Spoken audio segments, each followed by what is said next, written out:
minute. Who are you? Well, you this whole time. Come and see me now, not enough time. You should come and see me on the red. Yo, welcome to these 5 NBA trades. Could change everything for 2024. Obviously, I'm interested because, I'm a fan of the NBA, and I'm a fan of the Knicks. I'm a fan of LeBron. I'm a fan of Luka. I'm a fan of everybody except for Kevin Durant. The 2024 NBA season is still a few months away, but if there's anything I learned from decades of watching sports, it's that a few months comes and goes in the blink of an eye. The Lakers, the Warriors, the 76ers, and the Suns were all eliminated at one point or another in the NBA playoffs, but... Why you got to mention that, bro? Why you got to mention that, bro? One trade here and there could actually change the entire complexion of the teams going forward. Here are 5 trades that can change the landscape of the league in 2024. This man got LeBron in it. Okay. You better watch yourself now. I'm going to start off with the 76ers. Okay. Joel Embiid and James Harden fell short of their quest for a championship, and more than likely, Philly is going to need a true third star in order to get over that Celtics hump. Or get rid of Harden. Let Tyrese Maxey go crazy. And what you could get for Harden, make sure you got a bunch of good role players and let Embiid and Maxey go through the roof. Which star is capable of getting them over that hump? Well, a 39-year-old LeBron James probably could. You see, according to odds makers, if he were to leave Los Angeles, the 76ers would have the second best odds of acquiring the legendary player. I'm a little biased here. I'm a little biased. I gotta admit.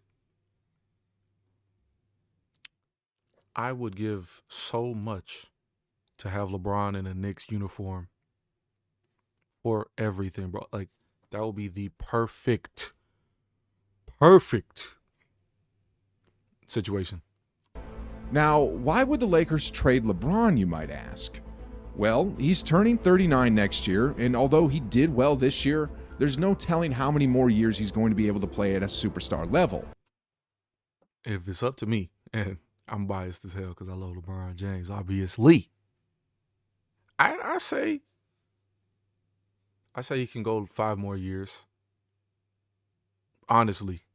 That's not even me trying to be a meat rider. That's just me being honest. I think LeBron could really go another 5 years. Should he? Probably not. Probably not, if we being honest. But could he? Most definitely. But like that last year would be just really tough. It'd be like Kobe year 20. You know what I'm saying? Rough. But he could definitely go 5 more years. I mean, next year might just be the last year he's able to play at an elite level. Then, if Anthony Davis were to suffer another injury setback as well, then the best plan forward for the purple and gold might be to just salvage what they can out of the 4-time finals MVP before his stock plummets. LeBron would also be able to compete for a championship, so it'd be a win-win scenario. To the Knicks. For salary purposes, right, the 76ers can offer Tobias Harris and DeAnthony Melton. Then from there, a boatload of picks. I'm talking about Minnesota. If I'm LA, I might look into that deal, to be honest with you. Because that many first-round picks. I don't even think you could trade 2028 and 2029 first-rounders. Because I think there's a rule that you can't trade picks one after the other. So, I don't know. Minnesota, Rudy Gobert amount of picks. And from there, the 76ers would have a big 3 of Joel Embiid, James Harden, and LeBron James. Oh, GOAT James. This team might only have a 1-year window, but for once in Embiid's career, he would have the opportunity to play with a true champion in LeBron James, who could teach him how to win at the highest levels. James Harden would also have the opportunity to play with a true leader who will do everything in his power to win. This would be quite the formidable big 3, and although they would be pressed up against the ropes in terms of salary, I'm sure there are many good free agents who would take a pay cut to team up with not 1, not 2, but 3 MVPs. They'd be the instant favorites to come out of the East, and man, would that be an exciting team to watch, or what? Now, if LeBron doesn't leave the Lakers, then another acquisition that would change the landscape of the NBA is Kyrie Irving going to the Lakers. This is probably the more probable of the 2 scenarios, And the thing is, the Lakers wouldn't have to wouldn't hate sacrifice anything. I wouldn't hate it. I mean, the only player they'd have to let go is D'Lo. D'Angelo Russell, who Fuck in that outta series here. against the Nuggets averaged like 6 points and 3 assists on shooting splits of 32% from the field and 13% from beyond the arc. I'm sure the Laker Nation won't miss him at all. They won't. The great thing about They this won't. for the Lakers is that they wouldn't even have to make a tough trade. Both D'Angelo Russell and Kyrie Irving are free agents, meaning that the Lakers can simply let D'Lo walk, then just sign Uncle Drew. Maverick fans are going to hate Kyrie for this, but the truth is, LA was his preferred destination from the get-go when he was being traded away from the Nets.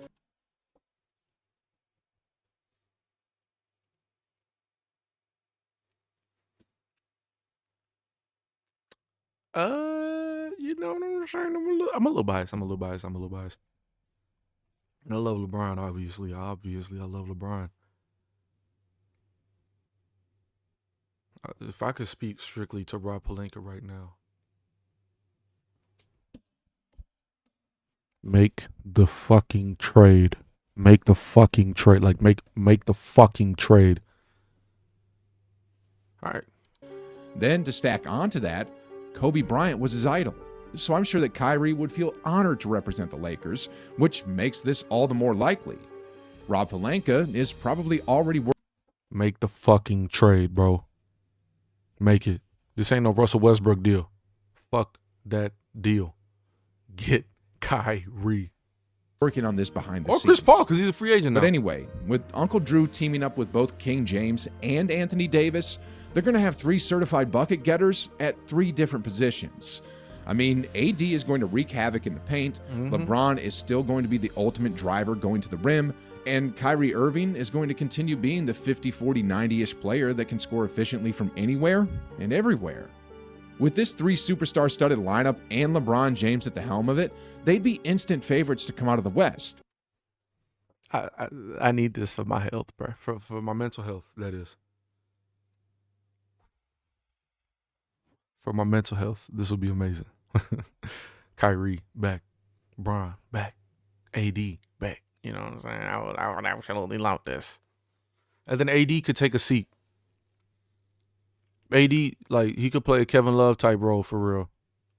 Not in terms of, like, actual play style, but, like, you know, less importance.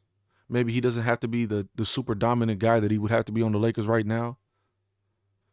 Because Kyrie could take some of the weight off his shoulders. And I mean, vice versa, too. Like, Kyrie could play a less important role if he really wanted to. But LeBron's still LeBron, baby. Unless this next trade happens. I'm talking about a Golden State Warriors trade, guys. Now, Steph Curry still has a 2 to 3 year window where he can play at an MVP caliber level.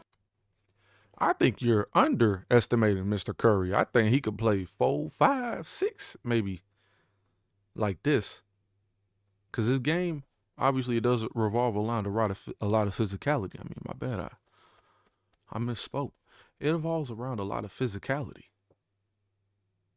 But if he just slightly scales that back, you telling me you think he couldn't be the same dude for the next 5 years? And the Warriors should do everything they can to make sure he wins another championship. And with that being said, they have a choice to make. Do they want to gamble another year with Jordan Poole?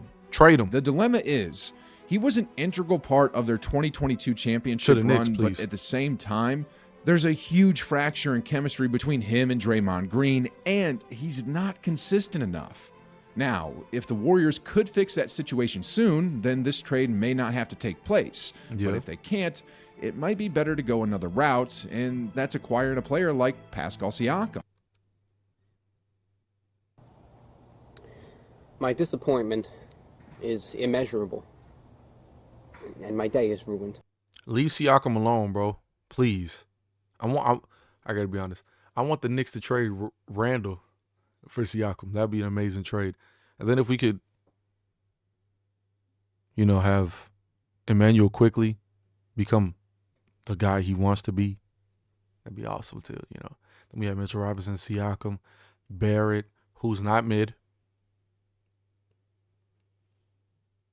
and Brunson. And then we just need a bench that goes crazy. We already got Josh Hart, bro. And we got Quentin Grimes. We're chilling. I really think we can make some shit happen. The Warriors could offer up Poole and Kuminga, two young players with a lot of potential, for a proven star who could play both ends of the court. If I'm Toronto, I'm taking that deal. Poole and Kuminga's a pretty good freaking offer, bro. As a Warriors fan, I'd hate to see both Poole and Kuminga go, but at the same time, a lineup of Steph, Klay, Wiggins, Draymond, and Siakam would be absolutely deadly and would immediately put them back into the championship picture. They in the championship picture they finally already. have a legit presence in the paint, both on offense and defense, something they were visibly lacking the last couple of seasons. Also, playing alongside Steph and the Warriors might potentially unlock Siakam, just like how it did with Wiggins.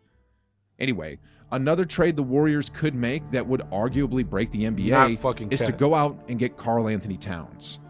This trade would get every other team in the league saying, oh, shit. Again, the Warriors would still have to give up both Poole and Kuminga, then maybe throw in Patrick Baldwin Jr. and their 2023 first-round pick.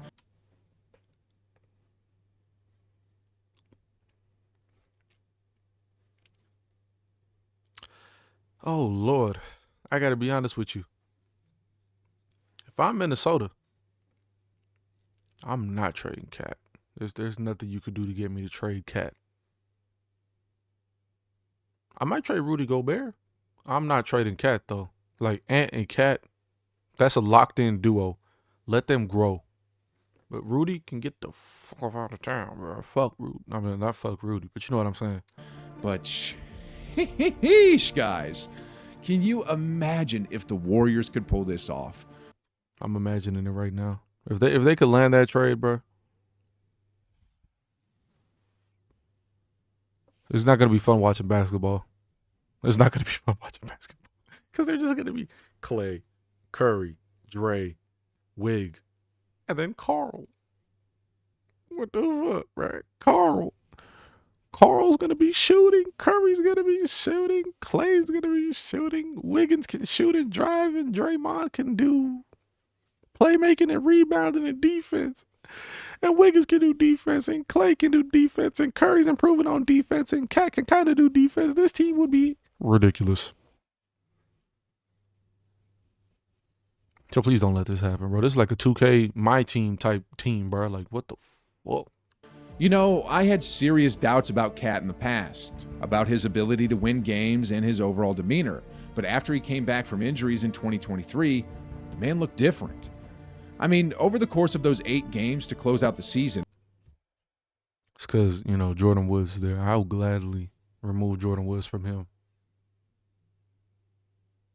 The man averaged about 21 points on shooting splits of 47% from the field and 47% from 3.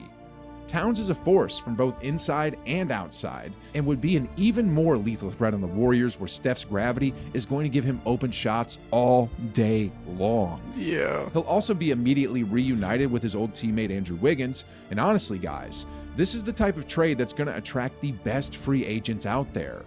Outside of Embiid, Jokic, and Giannis, Cat is that next tier of centers and would instantly put the Warriors in the championship conversation. They already are. That's the problem. They already are in the championship conversation. They already are. So shut up. But why go for that second tier of centers when you could go for the first tier? Watch yourself. You see, there are serious rumors of James Harden leaving Philly. Then with the recent firing of Doc Rivers, who had a close relationship with Embiid, this might cause Joel Embiid to tip over the line and request a trade. And if the Warriors could be on the receiving end of that trade, then it'd be like 2017 all over again. Honestly, not even the Nuggets would be favorites on paper if Embiid donned a Warriors jersey. So the trade would again have to cost Poole and Kuminga.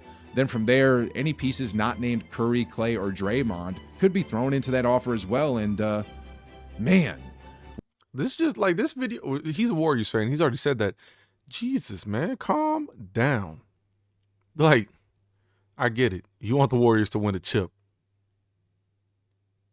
No need to have these delusional dreams to the Warriors of all places. You think they'd be able to trade Joel Embiid to the Warriors?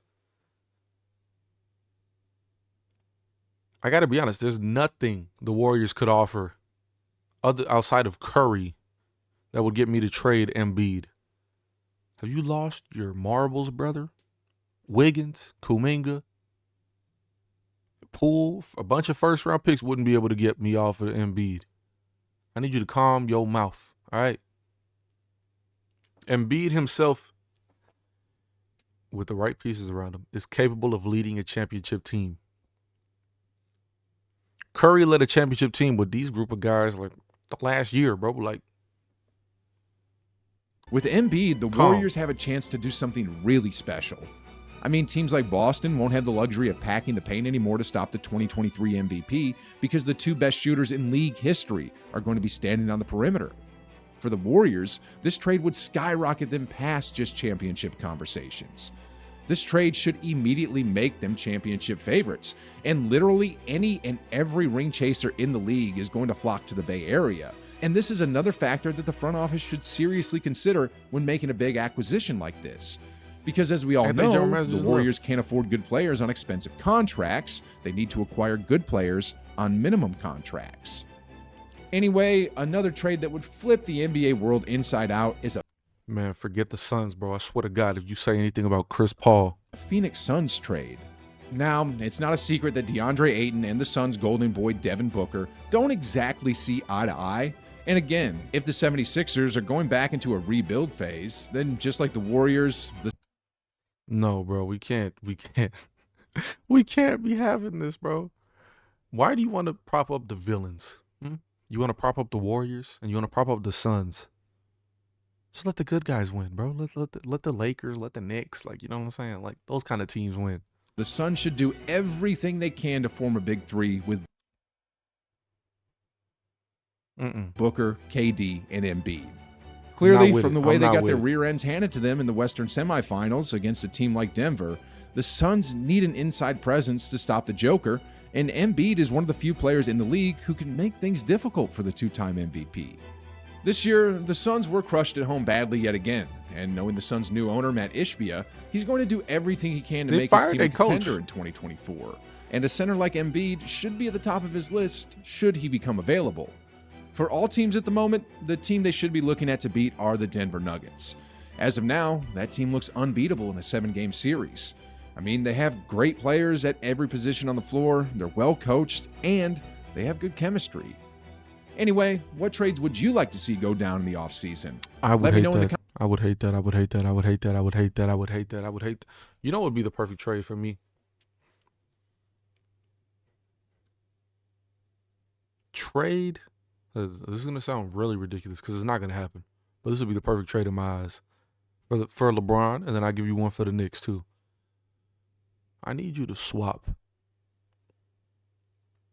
D'Lo and AD. Right. Hold on. I know you're gonna think I'm crazy. For Luka and Christian Wood. Who says no? Who says no? Probably the Mavericks, but that's not the point. And then for the Knicks, we already got Brunson. We could use an effective 2. And that's why I look at Boston. Jaylen Brown. Come to the team. Let's ship off Julius Randle. We get Jaylen Brown. And I think we let Hartenstein, he plays the 4. And we have Hartenstein and Mitchell Robinson, and then we got RJ Barrett, and then we got Jaylen Brown, and then we got Jalen Brunson. That's a good 6 seed. That's a good 6 seed. I tell you that much. It's a good 6. We're not winning the championship with that. And with that, I say, I'll catch y'all later. Winky face. Look around you. Look at this. We created this. This didn't exist before we were here. Look around at the square. I promise you right now, we did this. Doesn't matter what anybody says. They can say it's disrespectful. They can say it's this and that. Everybody's within the rules. Everybody's doing their thing. All we are is proud and passionate.